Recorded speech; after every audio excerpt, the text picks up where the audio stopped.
নদীরে তুই ভাঙলি আমার ঘর, তোর কিনারে থাকতাম তুই করলি আমায় পর। আপন বলে ভেবেছিলাম আশুক যত ঝড়, তোর কিনারে থাকবে ভালো আমার ছোট্ট ঘর।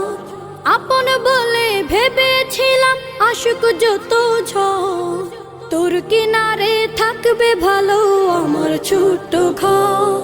কিন্তু এমন করলি কেন বল, আমার সাথে করলি বড় ছল। কিন্তু এমন করলি কেন বল, আমার সাথে করলি বড় ছল। আমি তো ভাবিনি তোকে ভাঙলি আমার ঘর, তুই করলি আমায়।